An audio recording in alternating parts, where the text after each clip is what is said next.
saveur divine. Cette bonne nouvelle du royaume sera prêchée dans le monde entier pour servir de témoignage à toutes les nations. Alors viendra la fin. Ce pain céleste vous est présenté par Immaculée Niraneza. Bienvenue très chers amis à l'écoute de l'émission Saveur divine. Quelle joie de nous retrouver aujourd'hui vendredi à la fin de cette semaine. Je remercie Dieu qui nous a protégés, il nous a gardés. J'espère que là où vous vous trouvez, vous avez vu aussi la protection divine de votre côté. Alors, vraiment, rendons grâce au Seigneur qui nous donne encore une fois le souffle de vie ce matin ou cette journée. Ça dépend de là où vous vous trouvez. Si vous nous écoutez de la journée, le matin ou bien dans la soirée, soyez tous bénis en écoutant la parole de Dieu que nous allons partager ensemble. Je remercie Dieu pour tout ce que nous avons partagé depuis lundi. Cette semaine était réservée aux recommandations que nous donne notre Seigneur Jésus-Christ. Alors depuis lundi, nous sommes donc sur ce thème. Mardi, nous avons vu qu'il fallait faire attention que personne ne nous séduise, que personne ne nous égare par des faux enseignements. Faisons attention que nous ne soyons pas égarés, que nous ne soyons pas séduits par des faux enseignants, surtout dans ces derniers jours. Puis, nous avons vu mercredi qu'il faut veiller et prier. Notre frère Vito nous a partagé sur cela. Alors, hier aussi, nous avons vu que nous devions faire attention. Jésus nous recommande de ne pas nous inquiéter, plutôt faire confiance à lui et de ne pas se soucier du lendemain, car chaque jour suffit sa peine. Alléluia, ne nous inquiétons pas. C'était la recommandation d'hier. Et aujourd'hui, en terminant la semaine, nous allons voir une autre recommandation que nous trouvons dans l'évangile selon Luc, chapitre 21, versets 34 à 35. Je vous lis le passage. Faites bien attention à vous-même, de peur que votre cœur ne devienne insensible au milieu des excès du manger et du boire et des soucis de la vie, et que ce jour ne fonde sur vous à l'improviste. En effet, il s'abattra comme un piège sur tous les habitants de la terre. Que Dieu nous garde, que Dieu nous préserve d'être surpris. Donc, le titre d'aujourd'hui, c'est « Faites bien attention que votre cœur ne devienne insensible ». Mon frère, ma sœur, toi qui m'écoutes aujourd'hui, au travers ma voix, Jésus-Christ vient te demander, est-ce que ton cœur est encore sensible à la voix de Dieu? Est-ce que ton cœur est encore sensible à la prédication que tu écoutes le dimanche ou dans les autres jours? Est-ce que ton cœur est sensible à la louange et à l'adoration? Est-ce que ton cœur est encore sensible lorsqu'on te donne des conseils constructifs? Est-ce que ton cœur est encore sensible lorsque tu lis la parole de Dieu? La parole de Dieu dans le livre des Proverbes m'a dit « Garde ton cœur plus que toute autre chose, car de lui viennent les sources de la vie. » Mes bien-aimés de Dieu, gardons notre cœur. Faisons attention que notre cœur reste sensible à tout ce qui vient de Dieu. Il y a d'autres versions qui parlent d'un cœur qui s'est engraissé.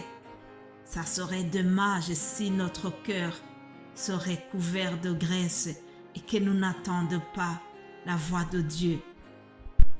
faisons attention, chers amis, ne soyons pas comme ce peuple dont Ésaïe a parlé lorsqu'il a parlé du peuple d'Israël. À un certain moment, il parlait de leur incrédulité, de comment ils se sont détournés de l'Éternel. Alors Ésaïe parlant d'eux, il a dit en effet, le cœur de ce peuple est devenu insensible. Ils se sont bouchés les oreilles et ils ont fermé les yeux de peur que leurs yeux ne voient, que leurs oreilles n'entendent, que leur cœur ne comprenne, qu'ils ne se convertissent et que je ne les guérisse. Ça, il parlait du peuple d'Israël.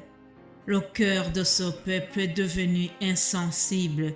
Garde-nous, chers amis, que nos cœurs restent vraiment attentifs, que nos cœurs restent sensibles à tout ce qui vient de notre Dieu.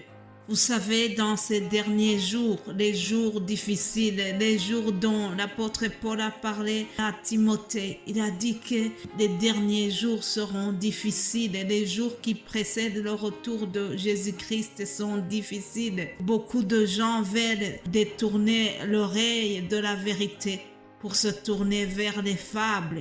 Ah oui, chers amis, il existe des fables aujourd'hui, il existe des nouvelles fables qui disent que la Bible est un livre qui est vieux, que la Bible est périmée, que la Bible est un livre que nous devons adapter et l'adapter à notre siècle, à notre époque. Cependant, ce n'est pas la vérité, chers amis. Non, non, la Bible est immuable. La Bible reste toujours d'actualité. C'est un livre qui ne change pas. Dieu ne change pas.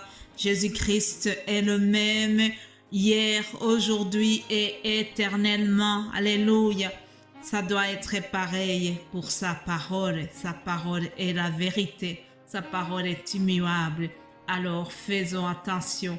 Ne vous laissez pas séduire par ceux qui vous diront que nous ne devons pas suivre la Bible en disant que c'est un livre qui est dépassé. Soyons vigilants, gardons notre cœur vraiment attentif, gardons notre cœur sensible, garde-nous de tomber dans les excès comme a dit la Bible. Il ne faut pas tomber dans l'excès du manger, du boire et des soucis de la vie. Si nous sommes comme ça, on nous dit que ce jour risque de nous tomber dessus à l'improviste. Oui, chers amis, garde-nous de tomber dans les excès des réseaux sociaux. Oui, il y en a qui s'enivrent par tout ce que nous voyons dans les réseaux sociaux, dans Instagram, Facebook, beaucoup d'autres réseaux que je ne saurais pas citer. Je ne dis pas que vous ne devez pas aller dessus, mais vous y allez tout en veillant sur votre cœur. Nous devons faire en sorte que nous ne tombons pas dans les excès de boissons, excès de cigarettes, excès de conversations qui ne sont pas vraiment à la gloire de Dieu, des conversations qui sont vulgaires. Rappelez-vous de ce psaume, premier psaume qui dit que heureux l'homme qui ne s'assied pas dans la compagnie des moqueurs. Oui, chers amis, veillons aussi à nos fréquentations. Heureux l'homme qui ne s'assied pas parmi les moqueurs. Mais je voudrais terminer ce thème en te disant que la meilleure façon de préserver ton cœur, la meilleure façon de rester vigilant et d'être attentif à la voix de Dieu, c'est d'inviter Jésus-Christ dans ta vie. Alléluia. Je ne sais pas si toi qui m'écoutes, tu as déjà invité Jésus-Christ dans ta vie. Je ne sais pas si tu l'as déjà reconnu comme ton Sauveur et ton Seigneur. Alors, si ce n'est pas encore fait, vraiment, je voudrais terminer cette semaine en te souhaitant de rencontrer Jésus-Christ. Alléluia. Si tu n'as pas encore fait cela, je te conseille de chercher Jésus-Christ de tout ton cœur et il se laisse trouver Alléluia. Il dit, j'aime bien ceux qui m'aiment et ceux qui me cherchent me trouvent. Alléluia. Voilà ce qui termine cette semaine, chers amis. Je vous souhaite tous de passer un agréable week-end. Que le Saint-Esprit continue à vous expliquer ce que je n'ai pas pu exprimer clairement. Voilà, soyez abondamment bénis et nous allons nous retrouver lundi, Dieu voulant. Alléluia.